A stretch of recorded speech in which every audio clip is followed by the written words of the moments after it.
We are strongly committed to achieving the monetary policy goals that Congress has given us: maximum employment and price stability. So against all odds, Dogecoin is the biggest winner in crypto this week. A little bit of background here. The digital currency started out as a joke in 2013. The founders called it a fun alternative to Bitcoin. It's now a top 10 cryptocurrency in the world, with a market cap of about $40 billion. About half of that was added just in the past day.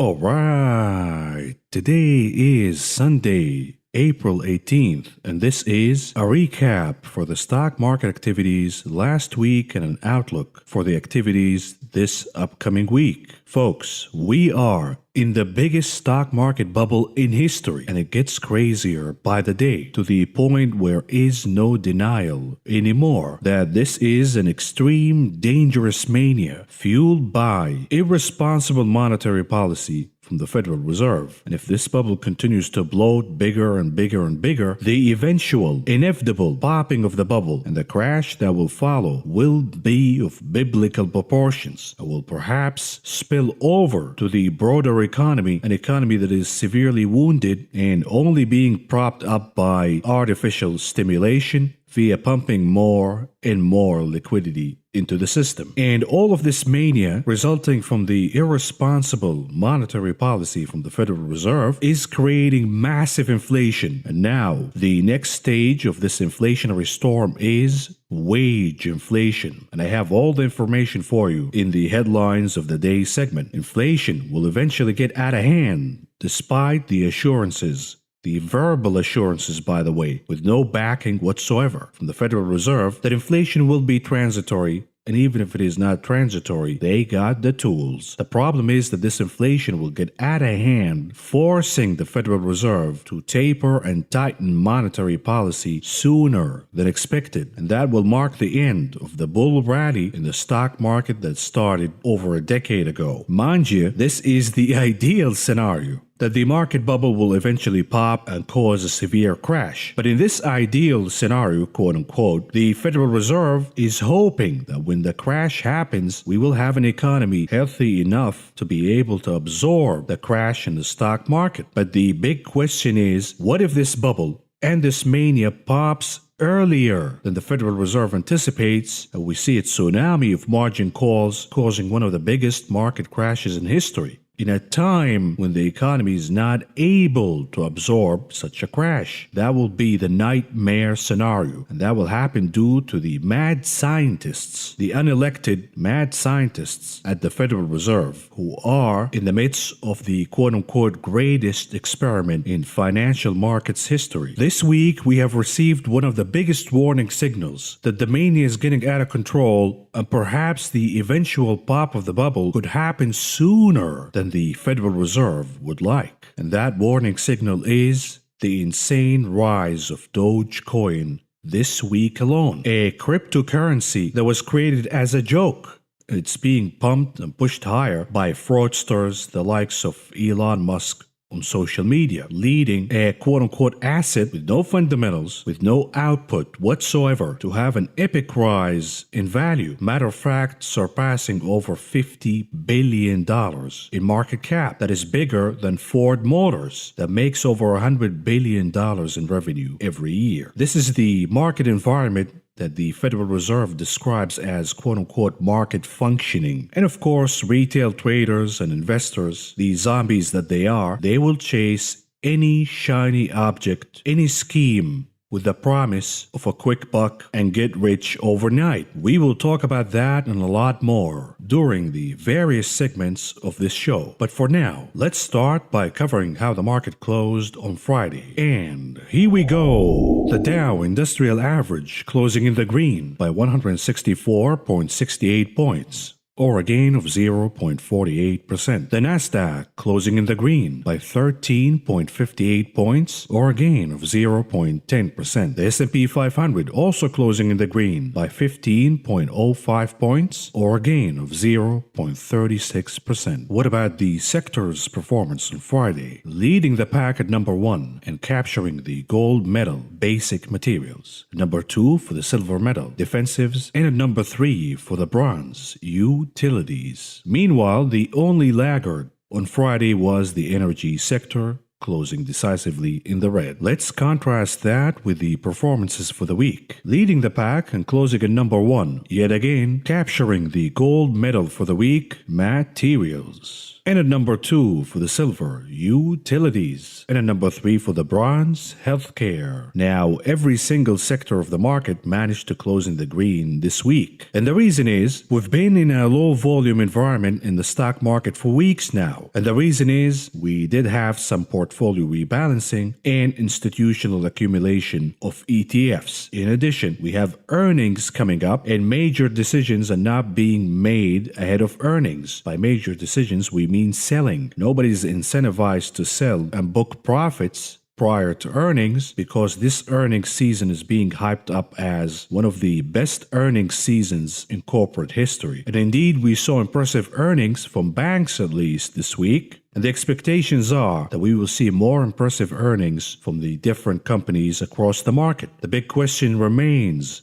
have we already priced all the good news? Meaning that we will witness sell-offs as earnings being announced. Once again, we are in the calm before the storm period. In the calm period with low volume, the path of least resistance is higher, and therefore you saw every single sector of the market yet again closing in the green. Moving on to futures, the picture from Friday's action. Crude oil with modest losses for both the WTI and Brent crude oil. What about softs? Lumber on a tear, massive rally, no stopping sign, now closing at about 1,300 for the first time. Lumber prices remain one of the largest contributors to inflation expectations surging higher. What else? Gains for sugar. It was an impressive week for sugar futures, and I explained to you the technical breakout in sugar before it happened, and I did indeed open contracts for sugar futures. On the other hand, we did see an underperformance from coffee, cotton, and coca futures. Meanwhile, OJ futures were muted for the day. What about metals? One of the major contributors of inflation expectations is the price of copper. And on Friday, we saw a retreat for copper prices, but copper has been also on a tear. Now, bear in mind that we saw a retreat for the 10-year Treasury yield. That in turn lifted gold and silver prices higher. We saw an impressive performance for gold futures specifically this week. Friday was no exception. We saw gains for gold, silver, platinum, and palladium futures. What about meats? We're seeing a pullback across the board. Lean hogs, aka the new tech, down for Friday's session, even though lean hogs prices also been on a tear.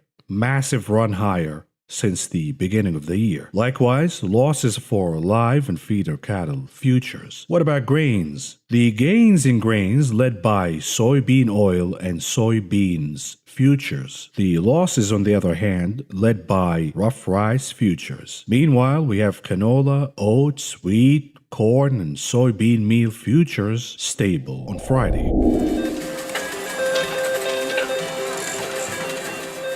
Moving on to the big casino, the options market, and here are the names leading the action on Friday. At number 1, Apple with about 1.4 million contracts, about 74% of those were calls. At number 2, Tesla with a little over 700,000 contracts, about 51% of those were calls. And at number 3, Clover Health. This is one of the SPAC scams from Chamath Predatoria. Of course, Chamath already made his VIG from this scam. He already got richer. Meanwhile, we have a ton of bag holders in this name who are chasing the dream, chasing the lottery ticket. On Friday, somebody spilled the rumor that there is a high short interest in Clover, and that ignited the Wall Street bets crowd and the likes. the Robin Hoodites and the zombies, to chase this name higher. Meanwhile, we now know that this was false information because the short float in Clover Health is a lot lower than what was projected to the Wall Street Bets crowd, meaning it is yet another game being played by hedge funds and insiders, trying to ignite a rally, creating another pump and dump, and the victims, per usual, the zombies chasing the mania. What kind of investor or trader are you if all of what you're looking for is, where is the next short squeeze wave that I can ride on like a parasite? Once again, this is not investing, it's not trading, and it's not even gambling. These are zombies high on meth, fueled by steamy cash and free money printed out of thin air, and they're just looking for the next score. You feed them the ticker on TikTok, another social media platform, and they will go on and stampede like a bunch of morons. And in this case, for Clover, we saw a massive surge of over 650,000 contracts exchanging hands on Friday. About 84% of those were calls. Moving on to the unusual activities that took place in the options market on Friday. We didn't have any notable unusual trades or any high amounts being bet on any given trade, meaning that options traders are being hesitant of making larger bets prior to earnings. That of course doesn't mean that we did not have interesting trades to examine. Let's start by the ticker WKHS. This is for Workhorse. The stock popped double digits on Friday on the heels of an upgrade from an analyst. But here we have somebody betting against the stock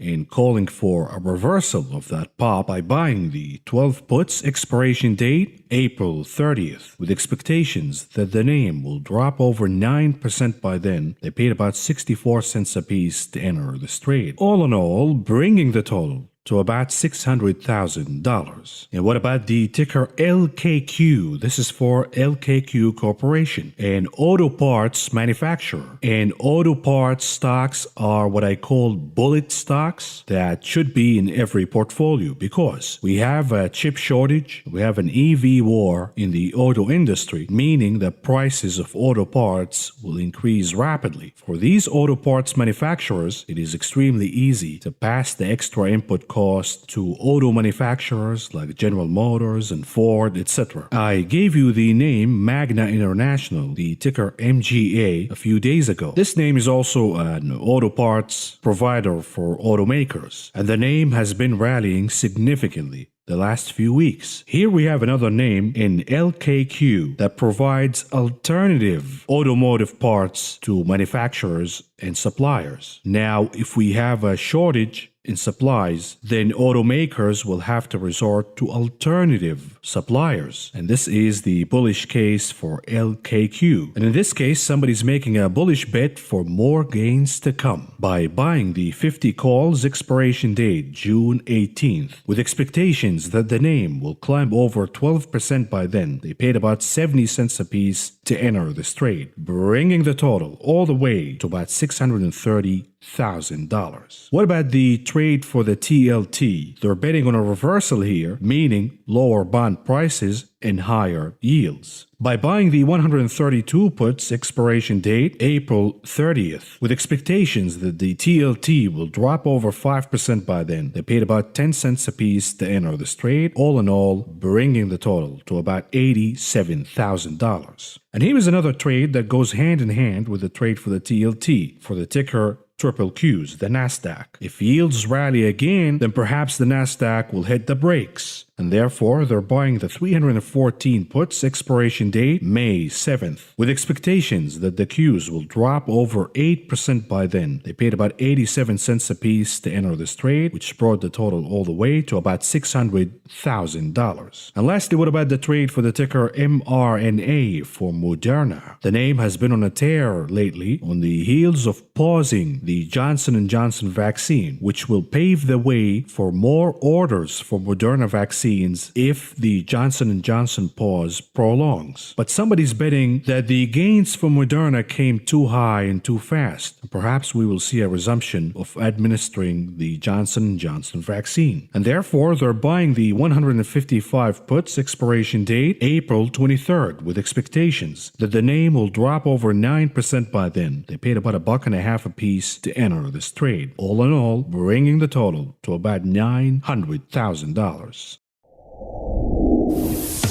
Moving on to the headlines that shape the day, starting with macro news. You know, with all the money printing, the stimmies and the likes, the consumer is feeling emboldened and highly euphoric. How could they not when real estate values are surging higher, stock prices are surging higher, cryptocurrency prices are surging higher, Dogecoin prices are surging higher, garbage prices are rising higher, dog shit prices are rising higher, leading consumer confidence to reach elevated levels, and that consumer confidence is being translated into spending and splurging in the economy, leading to higher inflation. Consumer sentiment rises to a pandemic-era high. The University of Michigan's preliminary consumer sentiment index rose 1.6 points to a reading of 86.5 in April. That is the highest reading in 13 months. Sentiment about current conditions rose to 97.2 from 93. Expectations index unchanged at 79.7. But here is the catch. Consumers expressed concern about inflation, with the survey's one-year inflation expectations rising to 3.7%. That is the highest forecast in nearly a decade. It is up from 3.1 in March. The 5-year inflation outlook was unchanged at 2.7%. So the consumer is believing the Federal Reserve that inflation will be transitory. And even if it is not transitory, then we got the tools, bro. And by tools, they mean tapering, which means ending the party in the stock market. But in the meantime, the party goes on. The mania goes on, and the bubble gets larger and larger by the day, threatening to become an even more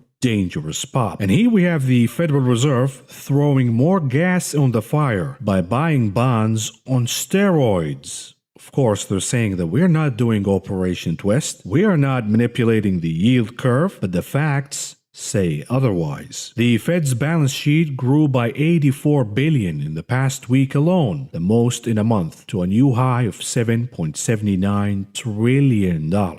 And you wonder why yields were down this week. Now understand that this is a zombified economy that is hooked on the cocaine. It is a cocaine-based economy. What is the cocaine? It is fiscal and monetary liquidity. Here is the monetary part, and of course we know if inflation rises higher above expectations, surpassing all the forecasts, that the Federal Reserve will have to resort to tightening monetary policy and stopping the flow of cocaine into the economy, and especially the stock market. What do you think will happen to a stock market that is an addict for more and more hits of cocaine? What happens when the Federal Reserve cuts the cocaine, ends the party, and asking the market to stand on its own fundamentals? The stock market will crash because all of the pumping the last few years has been going on not based on fundamentals, but based on the generosity of monetary policy, meaning that we will see one of the biggest reversions to the mean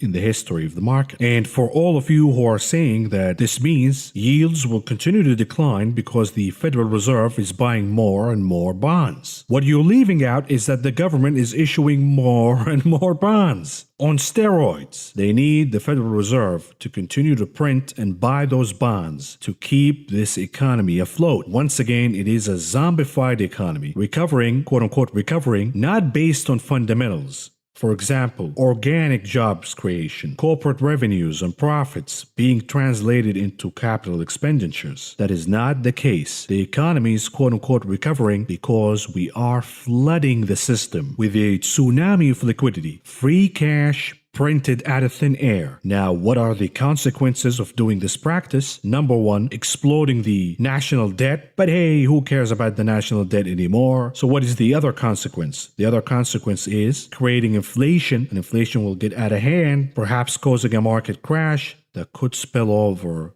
into the broader economy. Number 3, devaluing the US dollar, because the more debt you rack and the wider budget deficits you open, that will leave no choice but to devalue the US dollar. But devaluing the US dollar will come with other consequences, the likes of surging commodity prices, in particular copper and oil. Ladies and gentlemen, once again, the folks at the Federal Reserve are a bunch of mad scientists cooking this quote-unquote greatest experiment in financial history. They will not suffer the consequences. The Fed chairman himself is about 70 years old. He's not going to be here when the shit hits the fan. But the next generation will inherit this problem. Let's circle back and talk about yields, Treasury yields, because this week we saw a significant drop in Treasury yields. And you saw the quote-unquote experts and the Fed apologists over at CNBC and the likes creaming their pants, saying, oh, you see, there is no inflation. And inflation is going to be transitory. Yields are dropping lower because they're saying that inflation expectations have been tampered. That is not the case. Every single data we received throughout the week, and before that, pointing to higher and higher inflation. So perhaps there is another reason for yields dropping lower beside the bullshit argument from the Fed apologists who are saying that yields are dropping due to tampering inflation expectations. But perhaps there is another reason. For example, short covering. I know I got a lot of messages on Thursday saying that, oh, you see, yields are dropping lower, there is no inflation, and the Nasdaq to the moon, bro. All the major names are going to go higher. You don't understand, yada, yada, yada. What you are forgetting, sweetie, is the following. We just saw the longest sell-off in bonds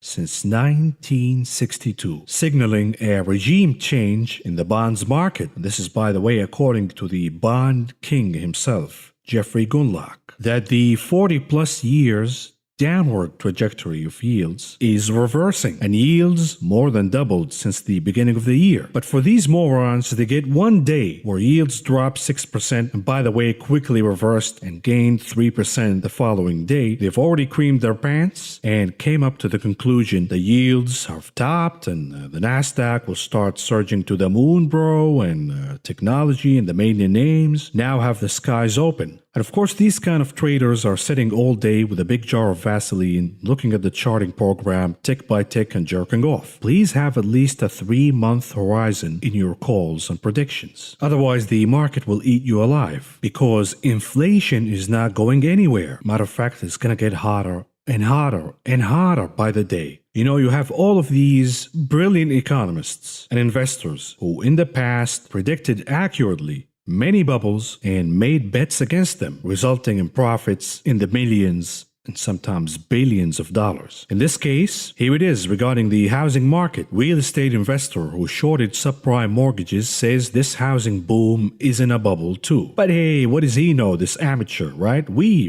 the Robin Hoodites and the zombies. We know that we should trust Papa Jerome when he says that this is not a bubble. Where is inflation? Billionaire Jeff Green made a fortune betting against the housing market over a decade ago, before it crashed. He told CNBC on Friday he believes the hot housing market is in a bubble once again. How long will it last? It depends. How long do you keep the faucet open and this money running? Meaning that he is saying once the Fed tapers, and by the way, the market is not going to wait for the Fed to taper. The market will look forward, and if it sees tapering sooner than expected, it will crash ahead of time. I know that Papa Jerome is telling you that I got your back, come back to the casino, put your blindfold on, and gamble, because I will let you know in advance if we are heading into tapering or raising interest rates. I will let you know in advance. Oh, how generous you are, Papa Jerome, because it sounds too good to be true, right? You think Papa Jerome will let you know in advance? Or will he let his Wall Street buddies know in advance? And his Wall Street buddies will make the move ahead of time, crashing the market, booking their profits, and leaving you and I exposed with our pants down. And here we have the economist sounding the alarm, saying the Fed should explain how it will respond to rising inflation, because their quote-unquote average inflation targeting regime remains too vague Remember, the Federal Reserve says that we are eyeing a 2% inflation on average, meaning that they will let inflation rise a little harder to achieve that 2% average. However, the Federal Reserve says that we are not binded by any formula, meaning we're not using a formula that guides us on how to average inflation to 2%. Instead, we will eyeball inflation, and you guys just have to stop being alarmists and scream and yell and just trust the process, right?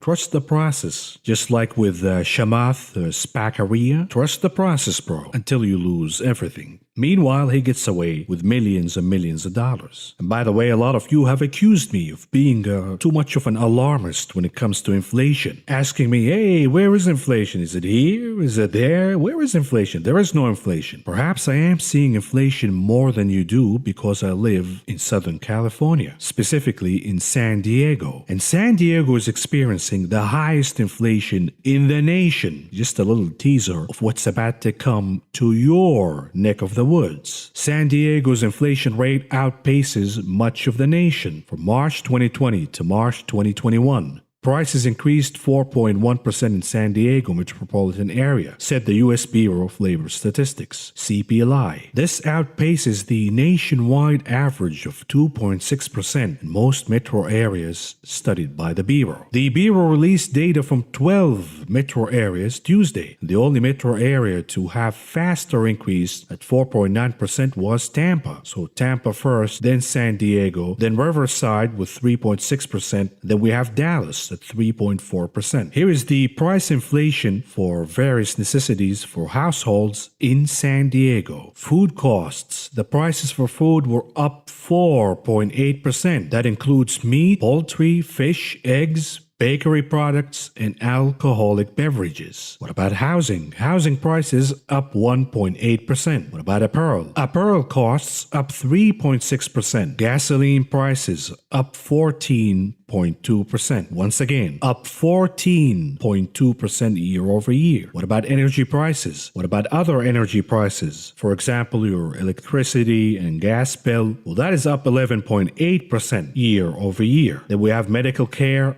up 3.8%. We have prices for used vehicles up 8.7%. Meanwhile, the prices for new vehicles up 5.7%. What about tuition, school fees, childcare? Here comes the deflationary forces, bro. Childcare and tuition fees were actually up only 1%, which is below the 2% rate of inflation. Maybe because we're staying at home and we're homeschooling our kids. But once we go back out and about, we will need childcare once again. The prices will surge higher. And you know, the Fed's apologists on YouTube and the financial news media continue to deny inflation, saying, where is inflation? Is it here? Is it there? Where is inflation? And they will continue to deny inflation along with the Federal Reserve until and unless, wait for it, inflation hits your wages. God forbid your wages start to go higher.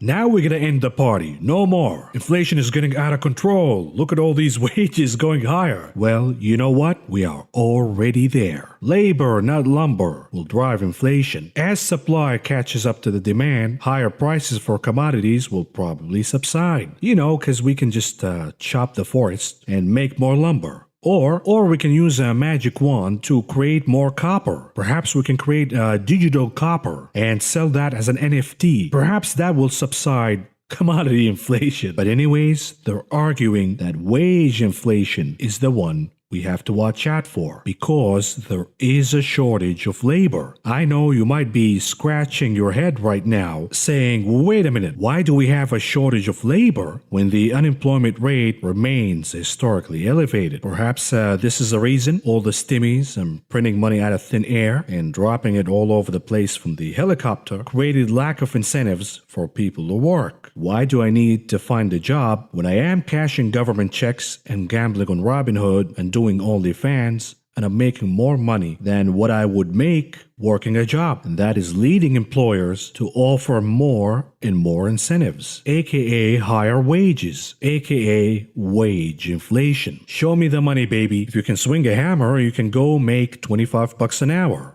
The simple economics 101 answer to what a company should do when it has trouble recruiting enough workers is to pay them more. That is the logic that underpins the economic policy of the Biden administration and the Federal Reserve. Achieving a tight labor market will result in higher pay for workers. And here comes the wage inflation. This is perhaps one of the reasons, specifically for the restaurant industry, which faces a particular challenge. The sectors that have thrived during the pandemic have been on hiring binges, often paying higher wages than restaurants do. Amazon alone added 500,000 employees in 2020 with a wage floor of $15 an hour. Companies like Walmart, Target, Home Depot, and grocery chains have all been hiring aggressively with wages at or not far behind those levels, meaning that when mom and pop's restaurants open for business after the quote-unquote reopening, meaning lifting lockdown restrictions and lifting the mask mandate. When that happens, restaurants will have to charge you more. And the reason is they have to attract employees who have many other choices right now. They have to pay them a minimum of $15 an hour. That will translate in your restaurant bill. You will be paying more to dine out. For now, the consumer can absorb this rise because their savings rate is high. They continue to receive stimulus and payments from the government. Their real estate holdings and stocks portfolios are surging higher, so the consumer feels emboldened to go out and spend more, never mind the increase in cost. The question is, what happens after that? Because once you hike wages higher, you cannot just cut them down because the consumer is not showing up, meaning that inflation will indeed persist and stay with us longer even after the initial splurging spree from the consumer that is actually taking place as of right now, as we speaking, based on the artificial stimulation of the economy via stimulus and fake money. What will that lead to? It will lead to stagflation. It's not a far-fetched outcome. And now we have American households expecting more inflation in the near horizon. Americans now expect the price of gas to rise at 10% apace and the price of rent to rise at 9.3% apace. Far more than rents have been rising so far. So regardless of what you hear from the Fed's propagandists, American households are actually expecting more inflation to come. But what about our leaders in the federal government and the Federal Reserve? Are they concerned at all? Of course not. Here is the Biden administration. A month-long effort to monitor and model economic trends inside the White House and the Treasury Department found little risk of prices spiraling upward faster than the Fed can manage. Just trust the process, bro. And here is the Federal Reserve. The Federal Reserve, whose job is to worry about inflation, is not worried. We do expect that inflation will move up over the course of the year, said Fed Chair Jay Powell in congressional testimony last month. Our best view is that the effect of inflation will be neither particularly large nor persistent. And the question is, what assurances do you have for us, Mr. Powell? Of course, he has none. Just put your blindfold on and continue to gamble. And here we have the new Fed Governor, Christopher Waller, and he said that he expects the U.S. economy to grow 6.5% this year and the unemployment rate to drop to the lows of 5%. Meaning, he's saying we ordered economic growth and economic recovery. We told them to hold inflation. You know, like when you order a sandwich and you say, hold the mayo, no mayo in the sandwich. We ordered economic recovery of over 6% in a year. Massive spending and a recovery in unemployment, but somehow that's not going to result in inflation. Okay, moving on to market sentiment news. And what else? The biggest bubble in the history of the stock market, the biggest mania in the history of financial markets. It has now reached comical levels. And here is an example. A tiny New Jersey deli, that is, by the way, a sandwich shop, carries a market cap of more than $100 million, despite totaling $35,748 in sales in the last 2 years combined. But hey, market's functioning, right, Jerome Powell? This is price stability. And here's from the Wall Street Journal. The bull case for $100 million New Jersey deli. And the reason behind this obscene valuation for a deli shop in New Jersey is the fact that the company is listed in the stock market. We know that the zombies, the Robin Hoodites, the maniacs, will stampede to buy any lottery ticket. I'm telling you, we should start selling horse manure and list it in the stock market. All we have to say is we discovered a new research that says horse manure will substitute lithium in future EV batteries. Boom, to the moon, bro. The wallets of the zombies will be wide open, but you don't have to imagine the horse shit scenario because this is already happening. Buy dog shit sold in the form of crypto. We're talking about Dogecoin, with powerful social media influencers like Elon Musk cheerleading an already rabid Doge fan base and Reddit boards lighting up with pro-Doge propaganda. The tongue-in-cheek coin's market value had swelled to more than $52 billion on Friday. This puts the dot-com bubble to shame. This is the most insane mania ever. People know that this is a joke and this will crash. It has absolutely no value. But because the donkeys we follow online in social media, the cult leaders, the quote-unquote influencers are hyping this up, then we're going to stampede like a bunch of morons looking for a lottery ticket. And then when we lose our money, we start crying, saying that the market is rigged, shorts are doing whatever, yada, yada. And of course,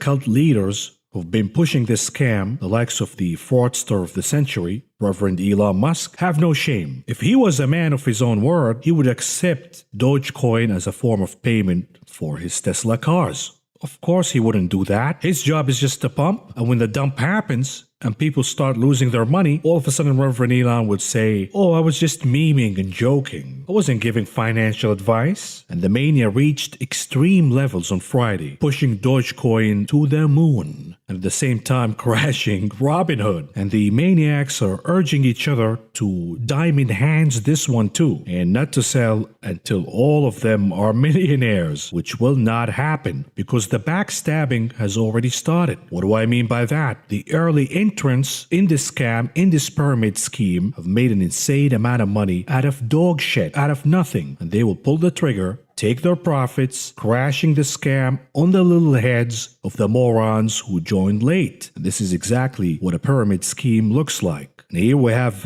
Mia Khalifa. Who? Is that what you said? Who? What are you, an owl? You know exactly who. And by the way, close that nasty tab you're watching right now. I'm playing my voice in the background. It's very insulting. And Mia is saying, "Good morning, let's get Doge to $1 today." That did not happen, but we'll see. And of course, this is how the new generation of investors, they keep touting them as the smartest generation, get their investments advice from. Social media influencers, cult leaders, porn stars, homeless people in the street, doesn't matter. Give me tickers. Give me a name that will double tomorrow, right? When you guys ask me why is the viewership for this channel remains low, the answer is because we are producing a program for adults, And this is not what's on demand right now. The zombies are looking for give us stickers, give us videos that say, these 2 stocks are gonna double, these 3 stocks to the moon. And of course, Mia Khalifa says, "I'm not a financial advisor, but you know what?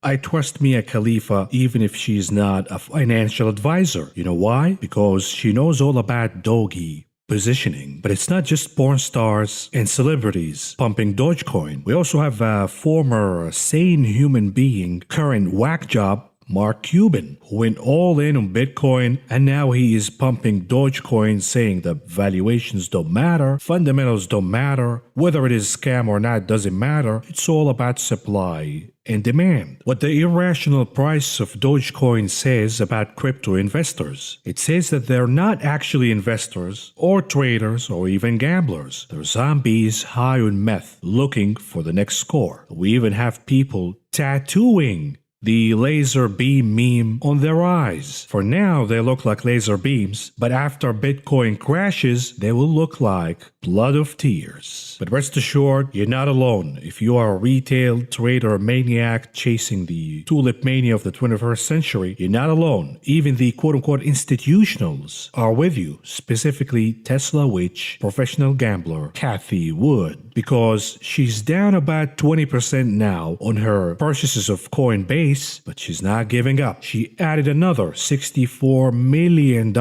worth of Coinbase shares, and she dumped about $100 million worth of Tesla shares. Once again, chasing the shiny object. the new shiny object. Is this investing or is this gambling? And of course, Bitcoin has a bright future ahead of it. At least this is what the cryptomaniacs and the culties keep telling me. Bitcoin is the future, bro. How is it the future when it's already banned in China, India, and now Turkey? What is it going to be the future in Jupiter? And of course, they're going to come after the 21st century's tulip mania from the green angle. Based on the electricity sources its miners are using, Bitcoin is possibly the least environmentally friendly asset in the world, according to Bank of America. A single Bitcoin purchase worth $50,000 has a carbon footprint of 270 tons. Wow. By the way, these are the confused culties because they follow the cult of Tesla and Elon Musk, saying that Elon Musk is saving the environment and we are greenies and we love the climate or yada yada yada. At the same time, they're the same people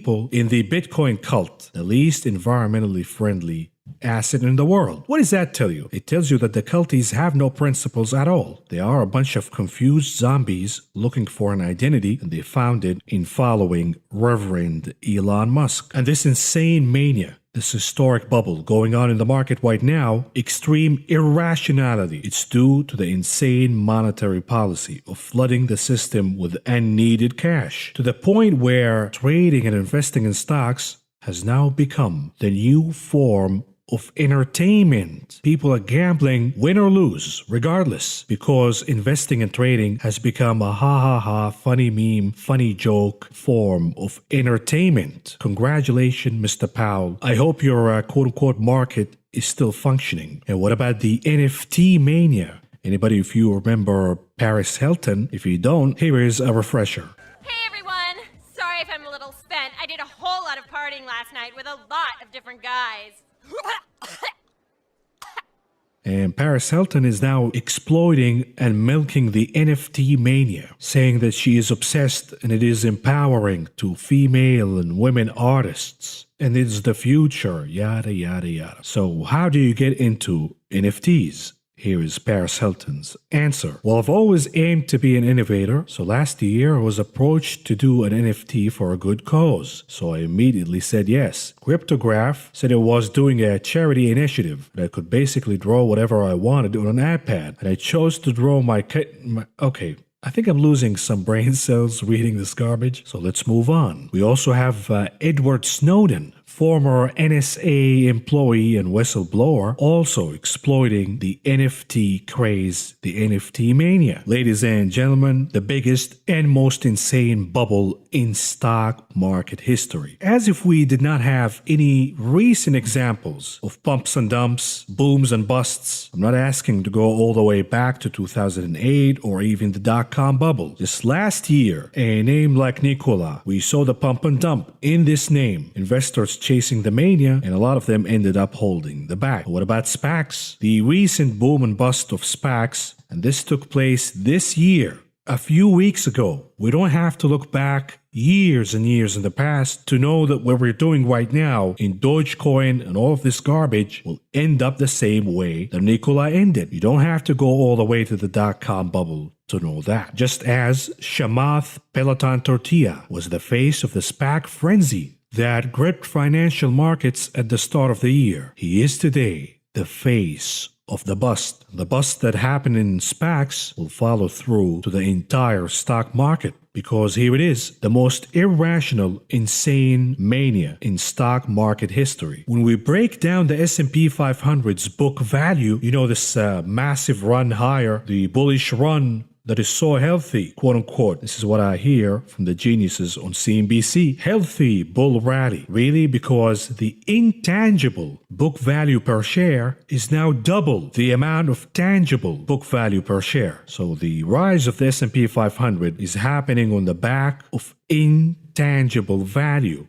Intangible assets. Wow. And lastly, in market sentiment news, what about the Radix? Bull to bear ratio reading at all-time highs. The most bullish sentiment ever, surpassing the crash of '08 and the dot-com bubble highs. Not even close. What happens in an insane bubble mania in the stock market? Investors lose their money, and the only beneficiary is Wall Street banks. They're cashing all of that money you're losing on options gambling and buying Plug Power and Palantir and all of that garbage. JP Morgan's soaring investment banking fees boosted profits to $14.3 billion, the most the centuries-old firm has ever earned in a single quarter. Goldman Sachs' revenue and earnings both set records in a quarter of Reddit-fueled stock market mania. So all of you who message me and say, yeah, we know that the market is crazy and the crash is coming, but FOMO, bro, FOMO. I don't want to miss out on Plug Power. I don't want to miss out on Doge. Here is another way you can exploit the mania and benefit without assuming the irrational, stupid moron risk. You can buy names like JP Morgan, Goldman Sachs, Morgan Stanley. We heard from their results this week and how impressive the growth that they have experienced from this stock market mania. Moving on to the heat map analysis. Once again, we have a low volume week, yet another one. This time around, the action was accompanied by a significant move in the bonds market. We saw yields dropping, taking a decisive move lower. Therefore, it is a no-brainer that utilities managed to outperform this week, because when yields drop lower, utilities, technology, and growth managed to shine. We saw a move in technology higher, but not as high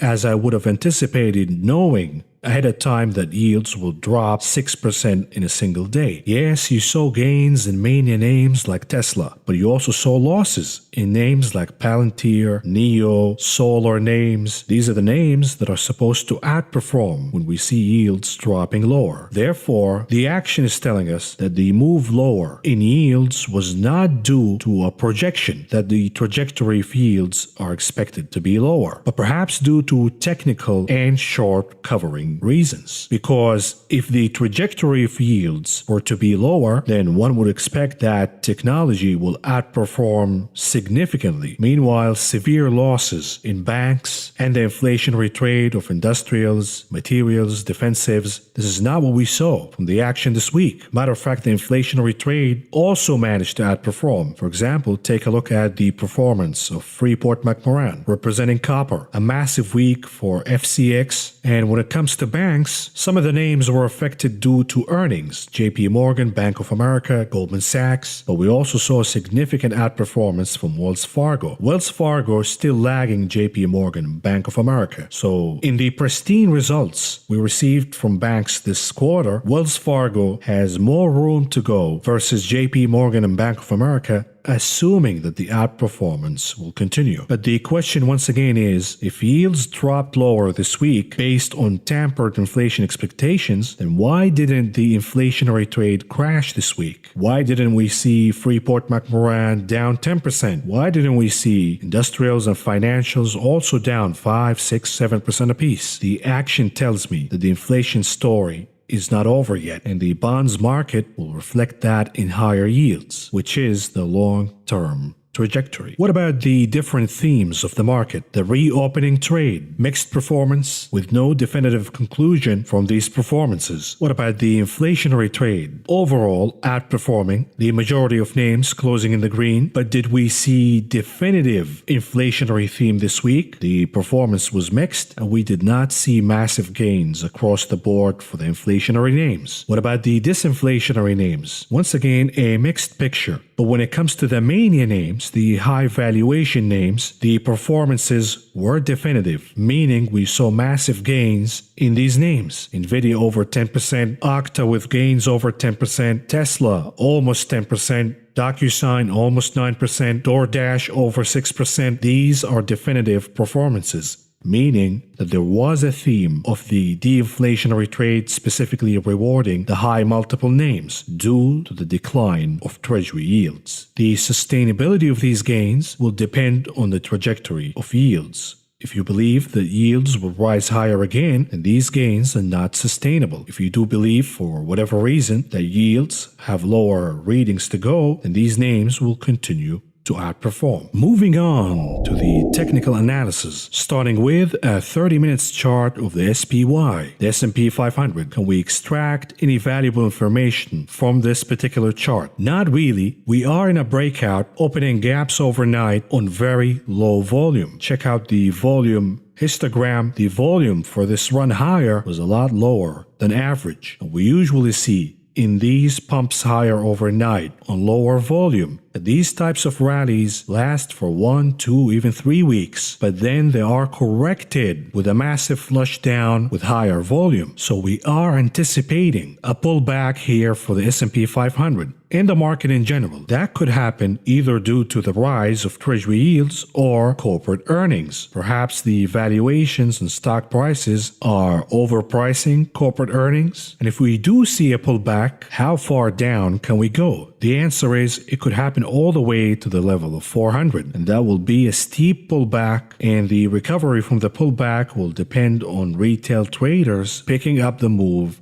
and buying the dip. What about the S&P 500 futures? A daily chart. We have diverged higher from the trend. You see the trend of higher lows. You rally a little bit for a week or two, then you have a small mini correction, and then you rally again for a week or two, and then you have another correction. And this is a healthy bullish trend. What's not healthy is when you diverge higher, impulsively higher from the trend. It is usually called the last hurrah rally, signaling the end of the bullish run. When did we see this last? How about we go all the way back to last year, the rally that started in the summer and ended in September. Here, once again, you have a defined trend of higher lows, rallying for a week or two, pulling back, and then rallying again, pulling back, and then by August, the end of August, we started to see an impulsive rally higher, diverging from the trend. And at the time, I called it the last hurrah rally. And indeed it was, because it was followed by a large correction in September. So we are expecting the same outcome here. We are in the last hurrah leg of the rally, and we should be expecting a correction soon. And what about the Qs? What's going on here? 30 minutes chart. All markets are looking similar. This is looking identical to the SPY's chart. We have an impulsive breakout higher,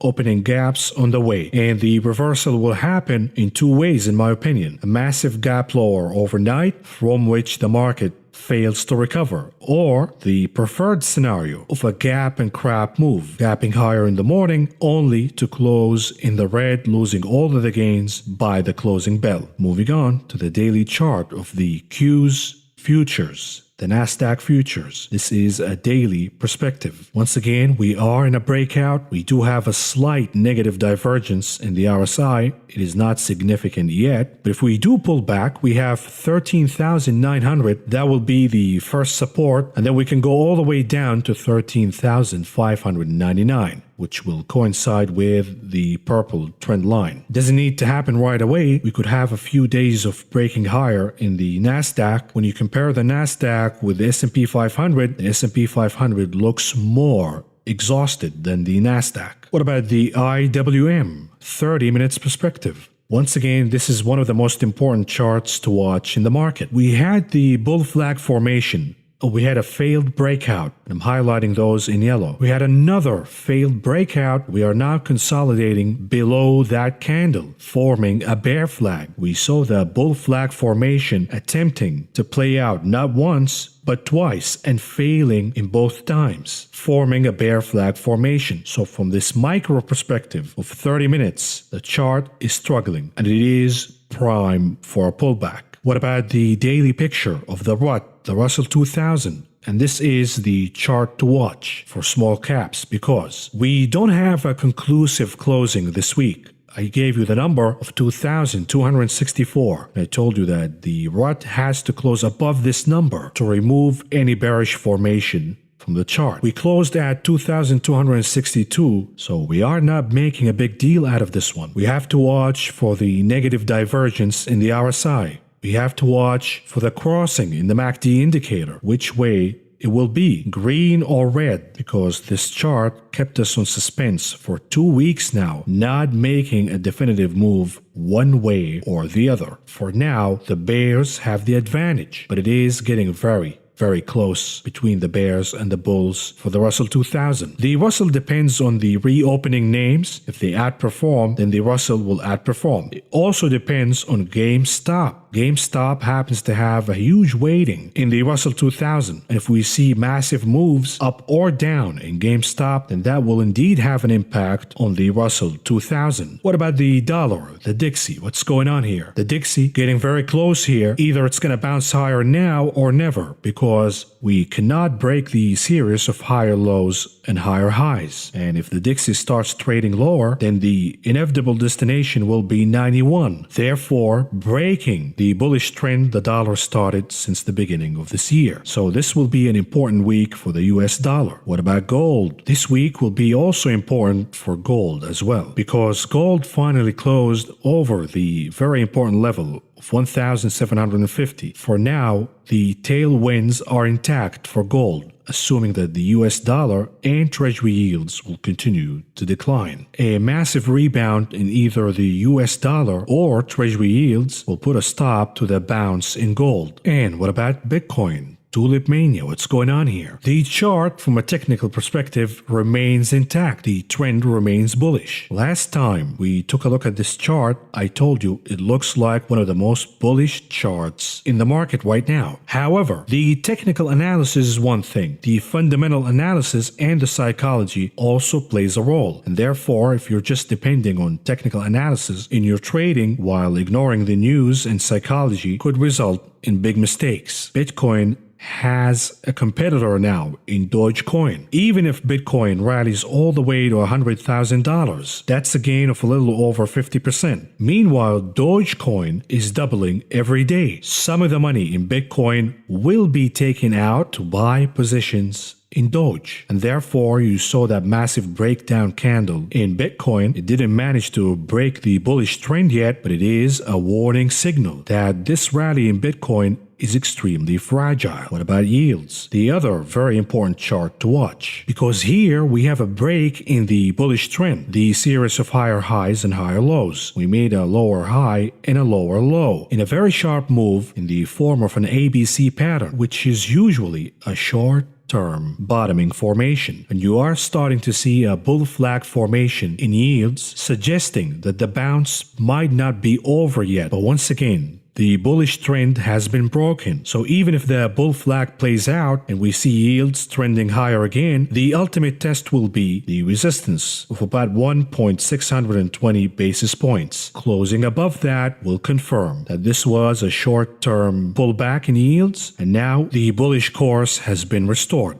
Absent of that, meaning a pullback before reaching 1.620 basis points or reaching there, getting rejected and reversing lower, that will open the door for the 10-year Treasury yield to fall all the way back to 1.5%. What about the TLT bond prices? Closing above 139, my threshold, meaning that the move higher in the TLT is perhaps not over. To confirm that the bounce, the run higher, whatever you want to call it, in the TLT is over, which by the way will coincide with yields shooting higher, restoring and resuming the bullish rally. That level is 134.5. If the TLT closes below that level, then we have a confirmation that we are about to see another surge higher in yields with high velocity, which will disrupt the market. So 134.5 is an important level to watch. What about the VIX? What's going on here? No protection needed whatsoever. We're going all in. Earnings season without protection. But somebody's buying protection. At least I did. Buying puts in the stocks that I own and buying more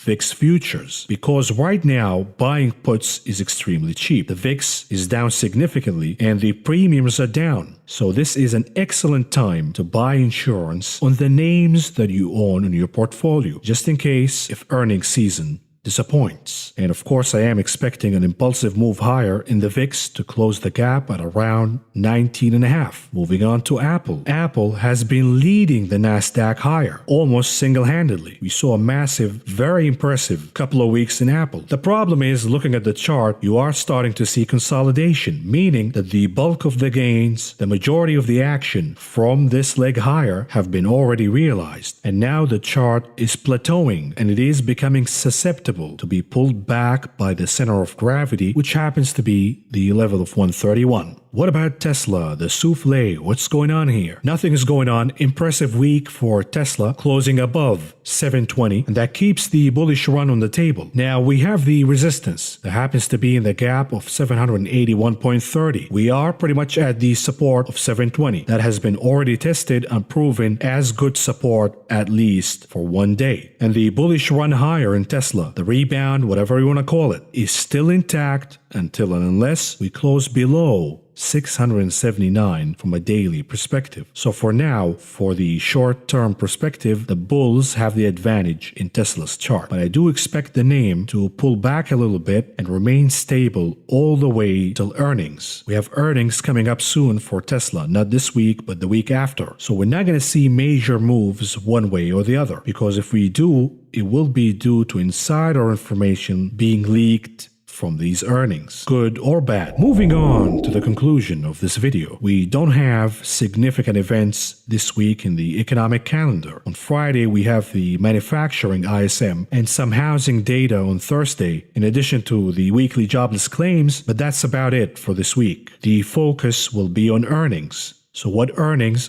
are we looking forward to? On Monday, we have Coca-Cola, United, and IBM. Tuesday, Johnson & Johnson, Procter & Gamble, in addition to Netflix. Wednesday, we have Verizon, Chipotle, and Lam Research. Thursday, we have Union Pacific and Intel. Friday, American Express and Honeywell. So this will be an important introduction to earnings season, because banks have their own thing, but now we will see the reaction from these stocks that have been running higher and higher since the elections. Will earnings justify the runs higher or not? It is judgment day for these names. Lastly, remember this: the market is extremely fragile to a pullback, a crash, because we are in an insane mania bubble, fueled by debt and levered positions. The margin ratio is at all-time highs, so the risk for an accident, a disaster, could happen out of the blue. The Federal Reserve doesn't want that to happen at all, because the broader economy cannot absorb a market crash right now. In my opinion, this bubble was due to be popped back in September, and we saw a massive pullback, a massive break in the trend, only to be followed by the rescue operation. The rescue operation of overnight pumping, leaving all of these gaps higher with extreme low volume, which happens to coincide with passive inflow into the market. This year, we also saw another breakdown of the market, and the market was due to crash. We got another rescue operation in the same fashion, gapping higher overnight, extreme low volume, masked with portfolio rebalancing and passive inflows. Folks, they cannot afford to crash this market, not right now at least. However, at the end of the day, this is a game of Tetris, finding gaps to fill. Today, we're moving to the reopening trade. Tomorrow to the technology trade, big cap technology. The day after, the inflationary trade, value stocks, back and forth to buy extra time. But when you don't have fundamentals backing up all of these valuations, it is just a matter of time before you bloat every corner of this market. You reach the top of the screen and game over.